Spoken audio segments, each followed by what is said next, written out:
Students, तो कैसे हैं आप सभी।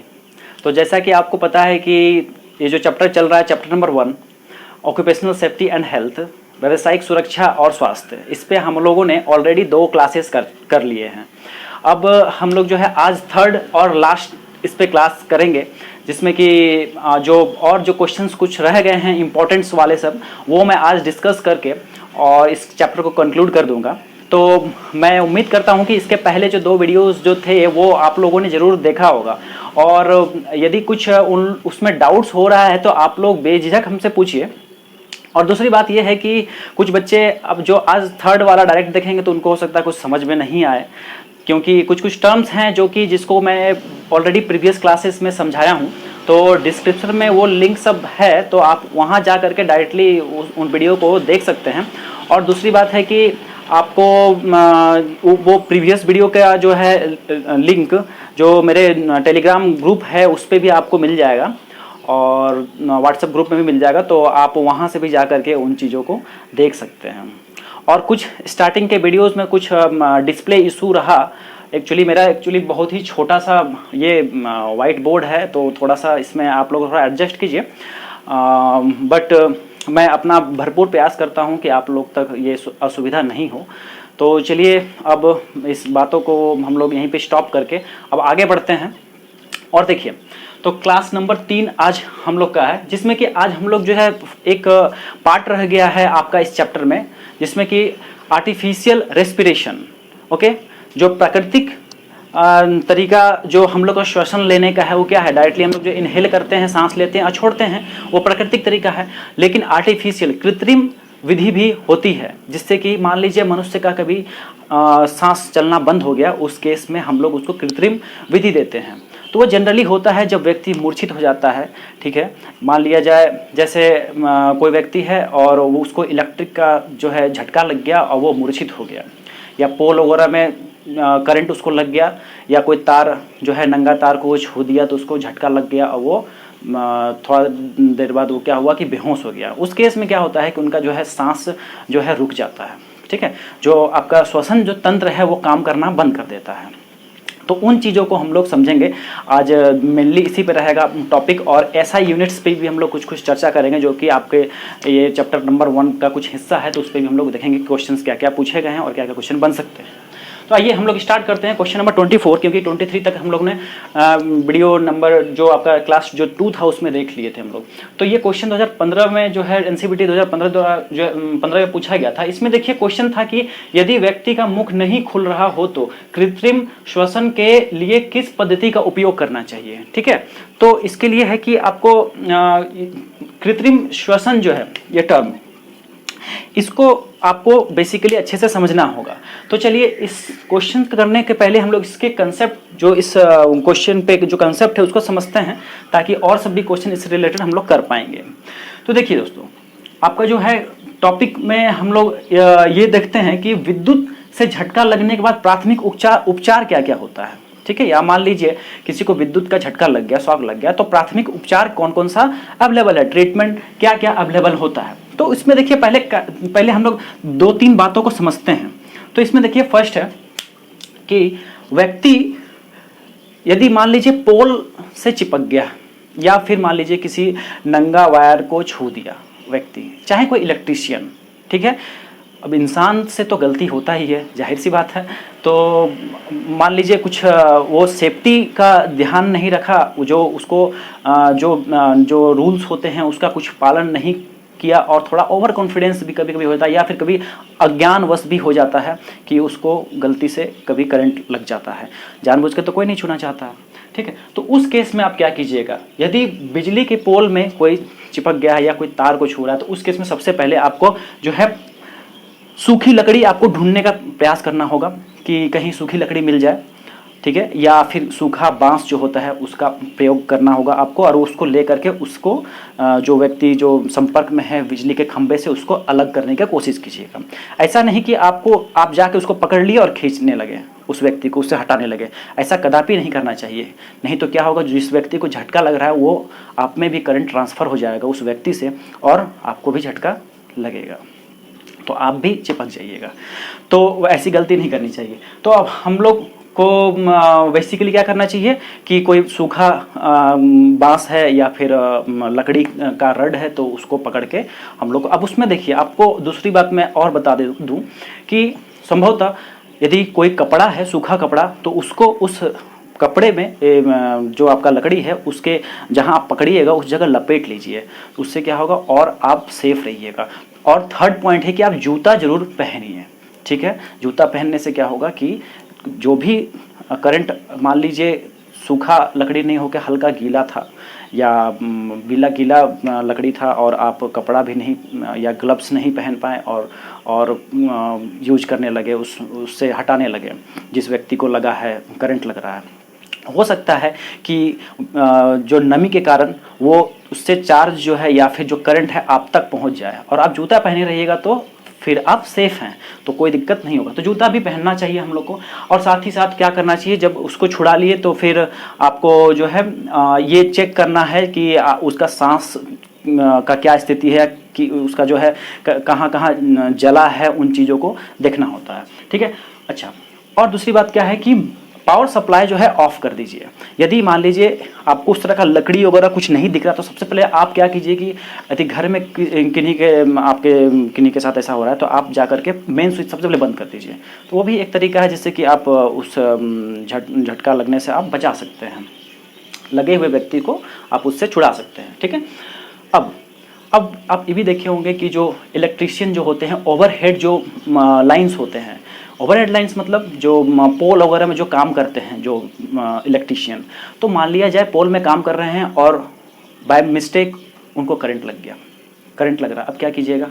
उस वैसी स्थिति में हमें एक जो चेन होता है, ठीक है, चेन, लोहे की चेन को आपको ले करके उस वायर जो खंभे का जो तार होता है उसमें फेंक देना चाहिए।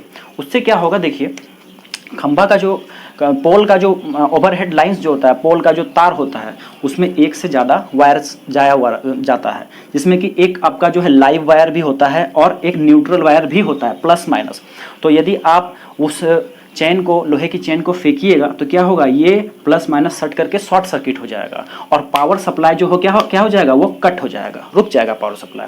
तो जिनको लग रहा है झटका वो बच जाएंगे, ठीक है। तो ये क्वेश्चन भी बनता है कि यदि ये क्वेश्चन आया भी है कि यदि ओवरहेड लाइन पे कोई काम कर रहा है इलेक्ट्रीशियन और उसको झटका लग रहा है, वैसी स्थिति में आप क्या कीजिएगा।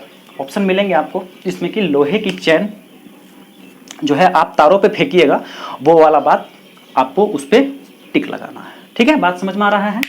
चलिए, उसके बाद यदि व्यक्ति झुलस गया है तो उसके लिए क्या करना होगा हम लोग को। सबसे पहले आपको जो है जहाँ जहाँ उसका छाला पड़ गया, झुलसने के बाद क्या होगा, छाला पड़ेगा ही, कहीं जला जहाँ पे है तो उस जगह पे आपको क्या करना है, दाबना नहीं है, ओके, दाबिएगा नहीं, ठीक। और सेकंड पॉइंट है कि जहाँ छाला पड़ गया, जहाँ जल गया है, वहाँ बर्नॉल का यूज कीजिए। बर्नॉल क्रीम होता है, ठीक है, उसका उपयोग हमें करना चाहिए, ओके। अब देखिए, व्यक्ति को शांत रहने देना चाहिए, ठीक है। उसको वो दौड़ भाग नहीं करे, इस बात का ध्यान रखना है कि वो उसको बोलना चाहिए कि भाई आप एक जगह बैठे रहिए, इधर उधर दौड़ भाग नहीं कीजिए। ये तो हुआ कि बात जब व्यक्ति मूर्छित नहीं हुआ है, जो बेहोश नहीं हुआ है, ठीक है, तो इन चीज़ों को हम लोग अप्लाई कर सकते हैं, ठीक है। अब बात है कि यदि व्यक्ति बेहोश हो गया, ठीक है, थर्ड पॉइंट, यदि व्यक्ति बेहोश हो गया है और तो उस केस में क्या करेंगे। सबसे पहले हम लोग को क्या करना है, उसका सांस को चेक करना है कि सांस चल रहा है या नहीं, ठीक है। तो यदि सांस बंद है, सांस यदि बंद है तो क्या हम लोग चेक करेंगे, सेकंड स्टेप क्या होगा कि हार्ट बीट चेक करेंगे, धक धक धक धक जो है वो हो रहा है कि नहीं, ठीक है। तो हार्ट बीट भी ठीक है, हृदय गति भी ठीक है। नेक्स्ट हम लोग नब्ज चेक करेंगे, ठीक है, जो गलाई यहाँ पे जो हम लोग चेक करते हैं, डॉक्टर लोग को देखे होंगे, चेक करता है, नब्ज चेक करता है, ठीक है। तो नब्ज हम लोग चेक करेंगे, पल्स जिसको कहते हैं पल्स, ठीक है, पल्स चेक करेंगे। देन यदि चल रहा है तो उसको कृत्रिम जो है सांस देने का जो है हम लोग को सांस देना चाहिए, तो कृत्रिम सांस देना चाहिए। हाँ, और उसके बाद क्या है और कि उसके कपड़े को जरूर लूज कर दीजिए, ये सब चेक कर लीजिए। और उसके बाद फिर जो है आप कपड़ा जरूर उसका शर्ट का बटन उटन ये सब थोड़ा हल्का हल्का खोल दीजिए, लूज कर दीजिए, ताकि जो है आराम से जो है वो थोड़ा अपने आप को कंफर्टेबल फील करे, ठीक है। और उसके बाद जो है मैं अभी बात कर रहा था कि कृत्रिम श्वसन का, ठीक है, जिसको हम लोग कहते हैं इंग्लिश में आर्टिफिशियल रेसिपिरेशन। ओके, आर्टिफिशियल, कृत्रिम, और रेसिपिरेशन मतलब श्वसन। तो वो जो है 3-4 विधि आपके बुक में दी हुई है, ठीक है, 3-4 विधि है जिसको मैं आपको एक एक करके समझा देता हूँ। इससे क्वेश्चन, एक ना एक क्वेश्चन आ ही जाता है, इसलिए आप अच्छे से सुनिएगा और समझने का प्रयास कीजिएगा। यदि आपको ये समझ में यदि नहीं आया तो फिर आप एक बार और इस वीडियो को रिप्ले कर लीजिएगा, आपको बेहतर ढंग से चीज़ें समझ में आ जाएंगी, ठीक है। क्योंकि होता है कई बार जो फर्स्ट टाइम कुछ चीज़ें जो नहीं जानते हैं उसको समझने में थोड़ा सा वक्त लगता है, ठीक है। तो देखिए, अभी एक और स्टेप आप इसमें क्या है कि व्यक्ति जो मूर्छित पड़ा है उसका आप मुंह खोल कर जरूर देखिए कि कुछ मुंह में सुपारी या गुटखा तो नहीं है, यदि है तो उसको निकाल के हटा देना चाहिए। ओके, अब आइए हम लोग बात करते हैं कि कृत्रिम श्वसन कैसे करते हैं, हम लोग देते हैं। तो देखिए स्टूडेंट्स, यहाँ जो है टोटल विधियाँ जो है वो टोटल 5 विधियाँ हैं, ठीक है। अब टोटल 5 विधि जो है कृत्रिम ढंग से सांस देने की विधियों में से है, जिसमें कि आप पहला जो है हमारा क्या है, सैफर विधि है। तो सैफर विधि, ये मरीज जिसको जो मूर्छित है उसको क्या किया जाता है कि पेट के बल लेटा दिया जाता है। आप स्क्रीन पे देख रहे होंगे जो फिगर आ रहा है उस टाइप से, ठीक है।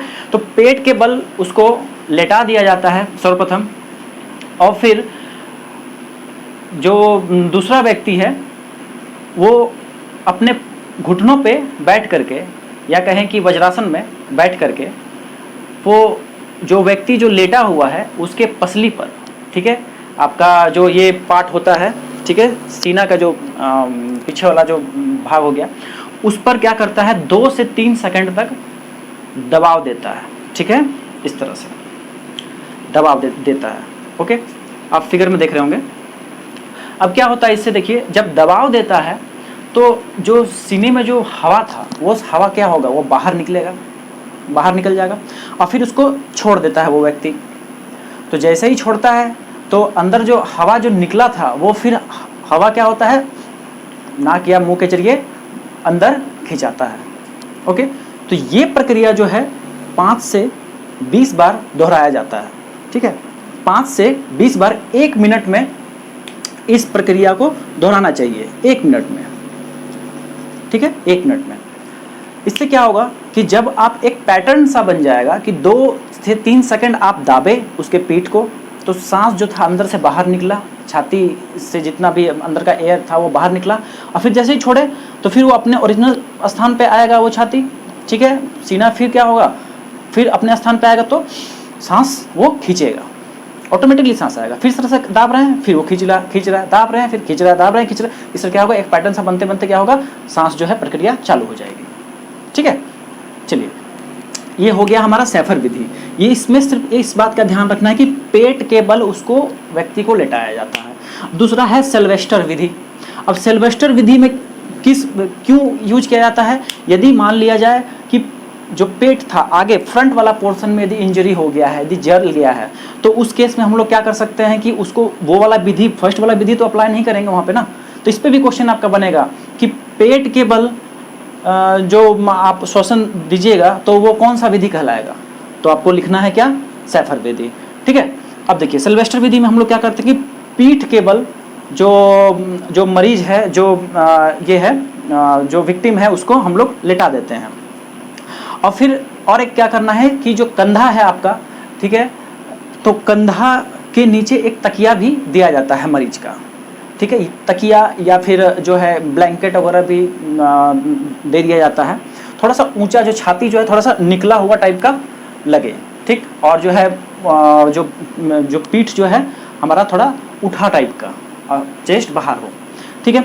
और उसके बाद आपको क्या करना है कि इसमें 2 व्यक्ति का जरूरत पड़ता है। एक व्यक्ति जो है सामने से जो है, जो मरीज का उसका मुंह के जीभ को क्या करता है, हिलाता है थोड़ा, और मुंह का जो जीभ है उसको फ्री करता है, और टंग को, जो जीभ है, उसको बाहर भी खींच के रखता है।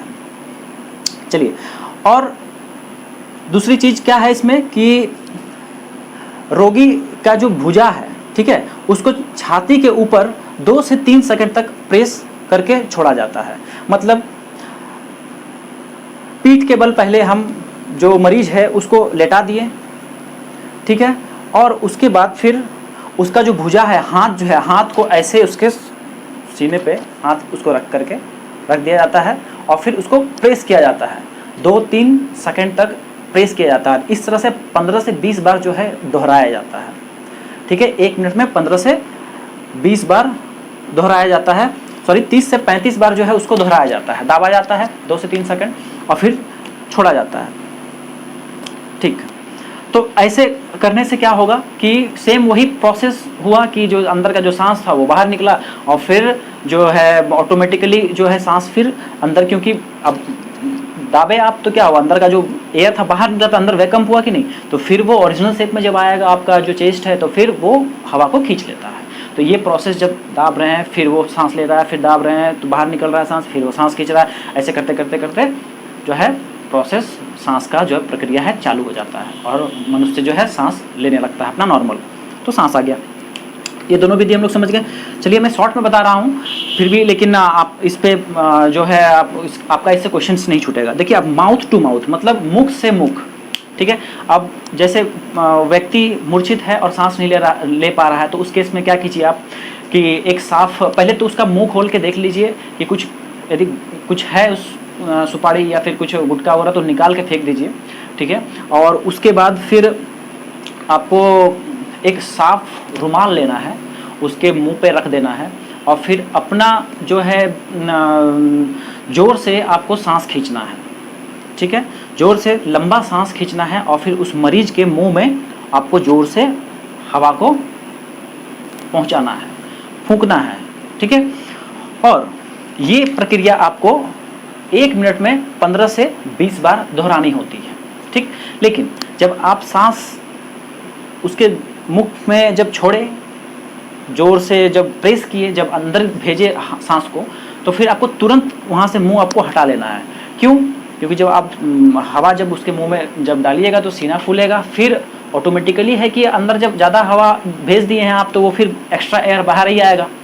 तो उस क्रिया में क्या हुआ कि सांस बाहर निकला, सांस आप अंदर दिए और वो मरीज खुद ब खुद सांस बाहर किया। इस तरह से जब ये दोहराते हैं इस प्रक्रिया को 1 मिनट में 15 से 20 बार, उसके बाद 1 मिनट 2 मिनट 3 मिनट तक ये धीरे धीरे धीरे करके कंटिन्यू हो जाता है, ब्रीथिंग जो है आने जाने लगता है।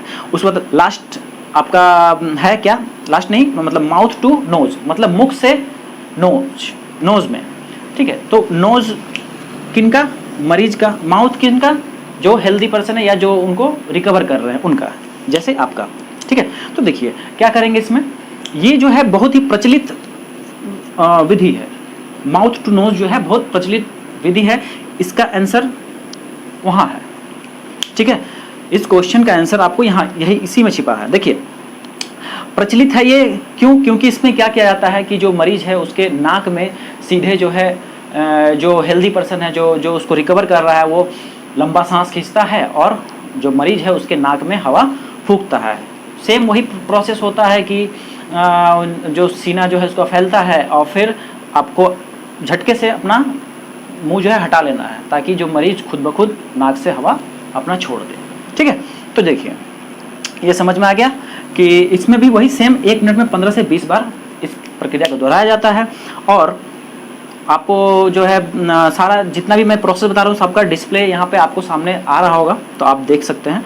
फिर श्वास यंत्र, अब श्वास यंत्र जो है आपका एक डिवाइस होता है जिसमें कि आपका जो है एक रबर टाइप का जो है एक बॉल जो है वो लगा हुआ रहता है और आगे वाले पार्ट में जो है मास्क जो है मरीज के मुंह में लगाया जाता है। इधर से आपको प्रेस करना होता है, इसमें भी जो है 1 मिनट में 15 से 20 बार प्रेस कीजिएगा। जब प्रेस कीजिएगा तो जो हवा है वो इनलेट बल्ब से, देख रहे होंगे आप वहाँ पे, इनलेट बल्ब से एंटर करेगा, ठीक है। और वो मरीज के उस मास्क जो रहता है मास्क के जरिए, मतलब जो चेहरे पे लगाया जाता है, और उसके जरिए आपके शरीर में, मरीज के शरीर में वो हवा जो है जाएगी, ओके। और फिर जैसे ही आप उस रबड़ को रिलीज कीजिएगा तो जो हवा है जो शरीर के अंदर जो गया हुआ है हवा फेफड़े में वो फिर बाहर निकलेगा। फिर आप प्रेस कीजिएगा तो हवा अंदर जाएगा, फिर वो बाहर निकलेगा। तो ये प्रक्रिया जो है इसमें आपको कोई कंटामिनेशन का डर नहीं रहता है। जैसे कि यहाँ पे देखिए ये दोनों में क्या है, इन दोनों में कि आपको संक्रमण होने का भी डर है कि मान लीजिए जो पेशेंट था, जो मूर्छित है, हो सकता है कि उसको कुछ मुंह का कुछ प्रॉब्लम होगा, वो आप में ट्रांसफ़र हो जाए, है कि नहीं, क्योंकि आपका फिजिकल कांटेक्ट हो रहा है ना, आप अपना मुख जो है उसके नाक में या मुंह में लगा रहे हैं, ठीक है। तो ये चीज़ है, लेकिन ये जो श्वास यंत्र है, आर्टिफिशियल रेस्पिरेटरी जो सिस्टम है ये वाला, इसमें ऐसा कुछ प्रॉब्लम नहीं होता है, क्योंकि एक मशीन होता है जो कि 1 मिनट में 15 से 20 बार आपको ये करना होता है। रबर नुमा टाइप का उसका ये पार्ट होता है, उसको प्रेस करना होता है जिससे कि हवा मरीज के फेफड़े में घुसती है, फूलता है, और फिर जैसे आप रिलीज करते हैं उस रबर को, तो वो जो है मरीज के नाक से बाहर निकलता है। तो ये क्वेश्चन देखिए, इस क्वेश्चन में था आपका कि यदि व्यक्ति का मुख नहीं खुल रहा है तो कृत्रिम सांस के लिए किस पद्धति का उपयोग करना चाहिए, ठीक है। तो मुख नहीं खुल रहा है तो उस केस के लिए देखिए अभी मान लिया जाए मुख यदि खुला रहता तो हम लोग माउथ टू माउथ दे देते, ठीक है, मुंह से मुंह में फूंकते, लेकिन मुंह ही नहीं खुल रहा है, उसका पूरा जकड़ गया है मुंह, तो उस केस में हम लोग क्या करेंगे, मुख से नाक में देंगे, ठीक है, मुख से नाक में, अपने मुंह से मरीज के नाक में देंगे, ठीक है। तो चलिए अभी हम लोग ये क्वेश्चन देखें, आइए अब क्वेश्चन नेक्स्ट देखते हैं 25। तो अगला क्वेश्चन है, देखिए क्वेश्चन नंबर 25। क्वेश्चन नंबर 25 है कि पीठ के बल किस विधि में लेटाया जाता है, ठीक है। पीठ के बल, अभी तो मैं बता ही रहा था कि सैफर विधि में आपको पेट के बल लेटाया जाता है और सिल्वेस्टर विधि में आपको पीठ के बल। तो आंसर क्या हो जाएगा, सिल्वेस्टर विधि, ठीक है। तो इस पर तमाम जितने भी तरह के क्वेश्चंस बन पाएंगे आप सभी क्वेश्चंस को कर पाइएगा, कोई भी लेवल के एग्जाम्स में, कंपटीशन एग्जाम हो चाहे अदर जितने भी फॉर्म्स ऑफ एग्जाम हो। चलिए हम लोग आगे बढ़ते हैं, एसआई यूनिट्स में कुछ क्वेश्चंस करते हैं। चलिए स्टूडेंट्स, अब हम लोग देखते हैं क्वेश्चन नंबर 26। तापक्रम की एसआई इकाई क्या है। तापक्रम को क्या बोलते हैं हम लोग, टेम्परेचर, ओके। तो टेम्परेचर का एसआई इकाई पूछा गया, ऑप्शन देखिए, किलोमीटर। तो किलोमीटर तो होगा नहीं, क्योंकि ये किसका इकाई होता है, किलोमीटर लेंथ का होता है, दूरी का होता है, ठीक है, लंबाई का होता है, तो ये नहीं हो सकता है। अब रहा बात की सेल्सियस, बहुत बच्चे बोलेंगे कि सर सेल्सियस हो जाएगा, क्योंकि आमतौर पर ज़्यादा सेल्सियस चलता है, या फ़ारेनहाइट मारेंगे, ठीक है, लेकिन इसका आंसर जो है आपका केल्विन होगा।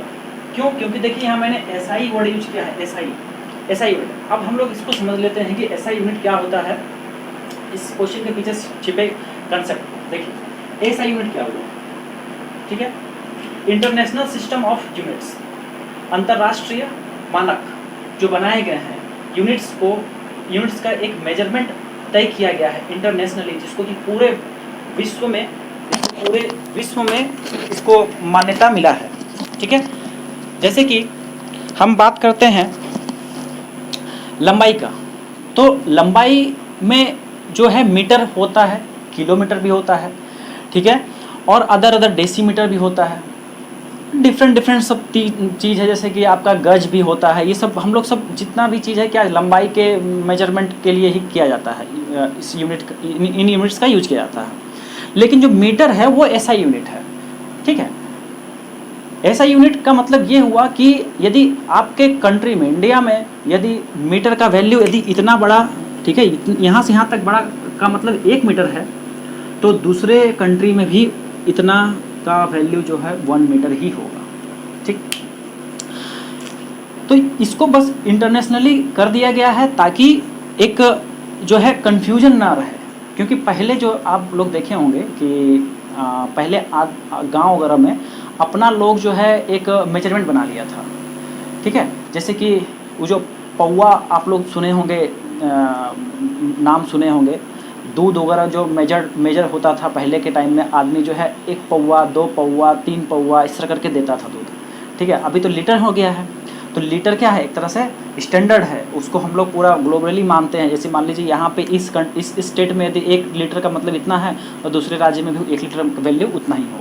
लेकिन पौवा में क्या होता था कि थोड़ा बहुत ऊपर नीचे हो जाएगा, क्योंकि मान लिया जाए कि अभी जैसे आपके यहाँ पे 1 लीटर चला और दूसरे जगह 4 पौवा, तो वो थोड़ा बहुत उसमें वेरिएशन होगा, ठीक है। या फिर पहले जो है क्वांटिटी को आदमी क्या करता था कि धान वगैरह सब उपजाया जाता था, तो धान के एवज में कुछ दूसरा चीज़ लेता था, ठीक है। इतना वैल्यू का मतलब वो कह देता था कि हाँ ये मोटा मोटी जो है एक 1 kg जैसा होगा, ठीक। तो इन सब चीज़ों से मतलब कन्फ्यूजन हो नहीं हो, उसको हटाने के लिए जो है क्या किया गया कि एसआई सिस्टम को लाया गया। आपके कंट्री में जो है मान लीजिए हम लोग जो है किलोग्राम यूज कर रहे हैं, कहीं पाउंड यूज हो रहा है, ठीक है। जैसे इंडिया में जनरली जो हम लोग सामान खरीदते हैं किस में, केजी में आपका, ठीक है, किलोग्राम में खरीदते हैं। और दूसरे जैसे ब्रिटिश प्रणाली की बात करें तो वहाँ चलता है आपका पाउंड चलता है, ठीक है। तो पाउंड और केजी में डिफरेंस है। अब 1 kg यदि इतना है तो एक केजी यदि इतना वैल्यू होता है तो 1 पाउंड इतना वैल्यू नहीं होगा, कम होगा थोड़ा सा। तो एक क्या है, वेरिएशन है कि नहीं, अलग अलग कंट्रीज़ में अलग अलग चीज़ है। इसलिए क्या किया गया, एक सिस्टम बना दिया गया एसआई यूनिट बोल करके, ठीक है, जो कि इंटरनेशनली पूरे वर्ल्ड में एक ही माना जाएगा। ओके, तो देखिए हम लोग बात करते हैं कि इसमें टोटल देखिए टोटल 7 जो होता है एसआई यूनिट होता है। टोटल 7 एसआई यूनिट में जो पहला है हमारा, इसको आप एकदम याद कर लीजिएगा बढ़िया। इसके क्वेश्चन से एकदम लगातार क्वेश्चन आता है, हर कंपटीशन में मिलेगा आपको। आईटीआई के सीबीटी एग्जाम में तो आएगा ही, एक क्वेश्चन जरूर रहेगा। देखिए लंबाई, तो लंबाई बोले या फिर दूरी बोले, ठीक है, उसके लिए क्या हो जाएगा, मीटर। क्या होगा, मीटर। सिंबल क्या हो गया, एम, स्मॉल एम से हम लोग इसको डिनोट करते हैं। ओके, द्रव्यमान, ठीक है, द्रव्यमान जिसको हम लोग की आपको ये बोलते हैं मास या वेट, ठीक है। भार भी यदि यहाँ मिले आपको, भार भी यदि मिला तो उसका क्या हो जाएगा, किलोग्राम। यहाँ मीटर लिखा गया, ये किलोग्राम होगा, ठीक है, किलोग्राम, केजी। ओके, चलिए समय की बात करें तो समय में देखिए कुछ लोगों को लगेगा कि घंटा भी होता है, मिनट भी होता है, लेकिन एसआई में बात करेंगे तो हम लोग क्या होता है, सेकेंड्स होता है। उसके बाद धारा, करंट, ठीक है, तो उसका क्या हो जाएगा, एम्पियर, ए से हम लोग डिनोट करते हैं। नेक्स्ट है तापक्रम, तापक्रम मतलब टेम्परेचर, उसको हम लोग डिनोट करते हैं केल्विन से, के से, ठीक है, इसका सिंबल क्या है, के, केल्विन। तो यदि कुछ यहाँ पढ़ने में दिक्कत हो रहा है तो मैं बोल रहा हूँ तो उस चीज़ों को अभी आप सुन करके नोट डाउन कर सकते हैं। और नोट्स जरूर बनाइए आप लोग, क्योंकि नोट्स बनाइएगा वही आप लोग को एग्जाम के टाइम में रिवीजन करने में बहुत ज़्यादा हेल्प करेगा, ठीक है। तो आप नोट्स जरूर बनाइएगा, क्योंकि ये सब सारे पॉइंट्स जो हैं अब इस चैप्टर में करीब करीब देखिए 27 क्वेश्चंस अब मैं कराया हूँ, और कुछ क्वेश्चंस करा के इसको एंड कर दूंगा। तो इतना क्वेश्चन आप जान रहे हैं विद कंसेप्ट, तो बहुत बड़ा बात है। आप इस चैप्टर से रिलेटेड जो भी क्वेश्चन आएगा आप एकदम नहीं छूटेगा, क्योंकि जो है आपका ये चैप्टर मोस्ट एक तरह से कह सकते हैं कि इंपॉर्टेंट पार्ट है, और सभी ट्रेड्स में ये कॉमन चैप्टर है, चाहे इलेक्ट्रिशियन हो, चाहे फिटर हो, चाहे वेल्डर हो, चाहे कोई भी ट्रेड है, सब में ये चैप्टर रहता है और इससे क्वेश्चन हर जगह आता है, ठीक है। तो इसको आप अच्छे से प्रिपेयर कीजिए। चलिए देखिए, तो आगे है क्या, तापक्रम, टेम्परेचर, टेम्परेचर का क्या हो जाएगा, केल्विन। उसके बाद ज्योति तीव्रता, ठीक है, ज्योति तीव्रता, ल्यूमिनस इंटेंसिटी इंग्लिश होता है इसका, इसका क्या होता है, कैंडेला, सी डी, सिंबल क्या हो गया, C D, capital C small D, okay, candela. अब ज्योति तीव्रता क्या है कि आपका कितना लाइट, जैसे कि एलईडी लाइट कितना ज़्यादा रोशनी कर रहा है, तीव्रता कितना है, ठीक है, सन लाइट कितना ज़्यादा तीव्रता है, कितना वैल्यू है, तो वही होता है ज्योति तीव्रता। ओके, ज्योति मतलब प्रकाश, तीव्रता मतलब इंटेंसिटी। ओके, अब देखिए पदार्थ का परिमाण, पदार्थ का परिमाण, तो पदार्थ का जो परिमाण होता है जिसको कि हम लोग अमाउंट ऑफ सब्सटेंस बोलते हैं इंग्लिश में, उसका जो होता है क्या होता है, यूनिट, ऐसा यूनिट होता है मोल होता है। ओके, मोल, और उसको सिंबल में कैसे लिखते हैं, MOL, ठीक है, MOL, बस ये हो गया। तो आइए हम लोग क्वेश्चन पे आते हैं। तापक्रम की एसआई इकाई क्या हो जाएगी बताइए, तापक्रम की एसआई यूनिट केल्विन, ठीक है, कोई डाउट नहीं है। क्वेश्चन नंबर 27 देखिए, समय की एसआई यूनिट। अब घंटा भी जो है एक यूनिट है समय का, मिनट भी है और लाइट ईयर भी है, याद रखिएगा लाइट ईयर भी है, लेकिन ऐसा ही पूछा गया है तो आपको सेकंड में लगाना है, ठीक है, सेकंड में आपको टिक लगाना है, ठीक है। चलिए अब हम लोग आगे देखते हैं। क्वेश्चन नंबर देखिए 28 क्या है, एक दुर्घटना डैश है। दुर्घटना के बारे में क्वेश्चन है कि दुर्घटना क्या है। ऑप्शन देखिए, गैर योजनाबद्ध घटना, दुर्घटनापूर्ण घटना, अवांछनीय घटना, सभी। तो एक दुर्घटना क्या होता है? योजनाबद्ध घटना होता है। योजना आप प्लानिंग करके कोई घटना को घटाता है तो क्या वो घटना कहलाएगा? दुर्घटना तो नहीं कहलाएगा वो, है कि नहीं? तो अनप्लान्ड जो घटना हुआ वो भी दुर्घटना कहलाएगा, क्योंकि आप उसका कुछ प्लान नहीं था, वो हो गया, ठीक है। दुर्घटनापूर्ण, अब दुर्भाग्यपूर्ण, तो दुर्भाग्यपूर्ण तो ऑटोमेटिक सी बात है कि हाँ, खेद होता ही है लोगों को दुर्घटना होने के बाद, तो दुर्भाग्यपूर्ण ऑब्वियस सी बात है, ये आंसर जाएगा, ये भी आंसर जाएगा। अब दूसरा है कि अवांछनीय घटना, मतलब कि एक्सपेक्टेड नहीं था और हो गया, तो जाहिर सी बात है कि कोई तो एक्सपेक्ट नहीं करता है कि हमको जो है दुर्घटना, आज हम बाइक चलाएंगे और आज मेरा बाइक से एक्सीडेंट हो जाएगा, ऐसा तो कोई नहीं चाहता है। वो क्या होता है, आपका अवांछनीय होता है, ठीक है, अनएक्सपेक्टेड होता है, ठीक है। तो ये भी हो जाएगा, टिक लग जाएगा। तो इसका आंसर क्या हो गया? उपरोक्त सभी। एनसीईआरटी 2019 का क्वेश्चन है।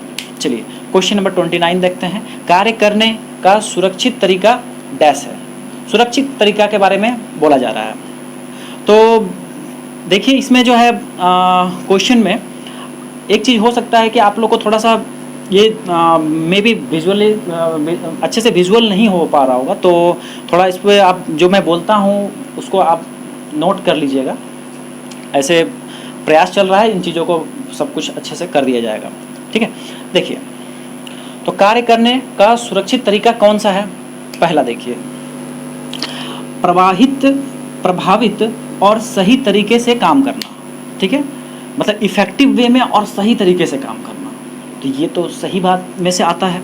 अब दूसरा देख लेते हैं, प्राचीन तरीके से काम करना, मतलब कि ओल्ड जो ट्रेडिशन जो तरीका है उस तरीके से काम करना, तो ऐसा तो नहीं होना चाहिए, क्योंकि देखिए सब चीज़ में अब बदलाव आ गया है, ठीक है। पहले एक लकड़ी जो आदमी काटता था आरी पत्ती से लेकर के मैनुअली काटता था, अब जो है मशीन सब आ गया है, बड़ा बड़ा मशीन सब आ गया है, सब चीज़ में जो है उन्नति हो गया है। तो प्राचीन तरीके में हम लोग को काम करेंगे तो स्लो भी होगा और दुर्घटना भी हो सकता है, तो ये तो नहीं होगा, कट जाएगा। जल्दी में काम करना, तो जल्दी काम तो शैतान का होता है, आपको पता ही है, तो जल्दी में तो काम कदापि नहीं करना चाहिए, है कि नहीं, तो ये भी कट जाएगा।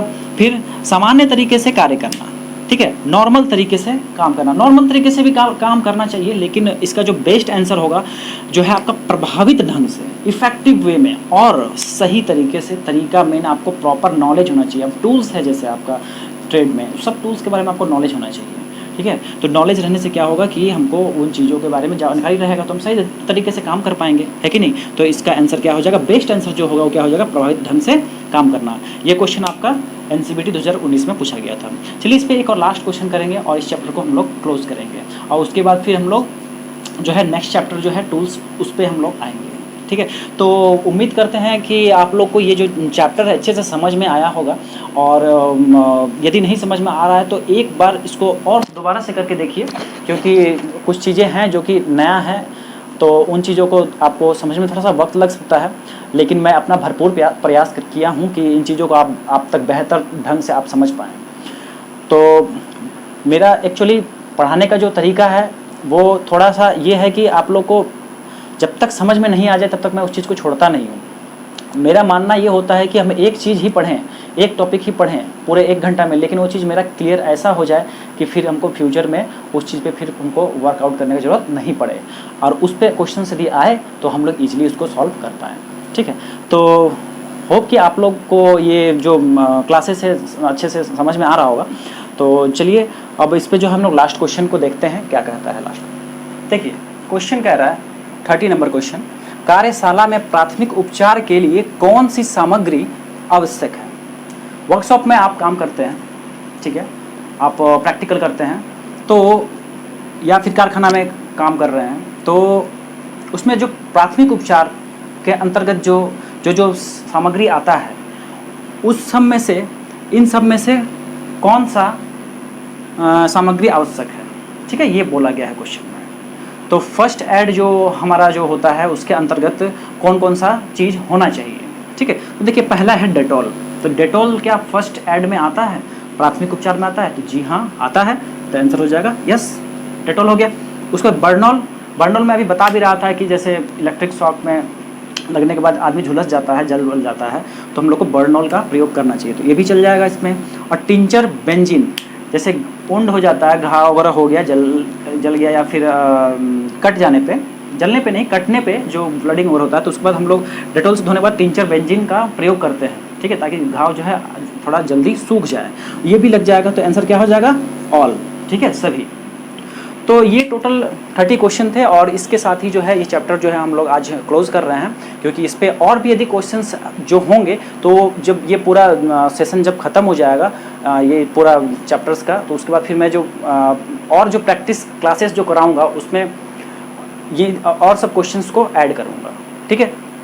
तो आप इन चीज़ों को बेहतर ढंग से समझ पा रहे होंगे। और दूसरी बात है कि आपके जो फ्रेंड्स हैं जो जिनका एग्ज़ाम्स नहीं हुआ है, या फिर जो कंपटीशन लेवल का तैयारी करते हैं, उन तक ये वीडियो भी पहुंचाइए।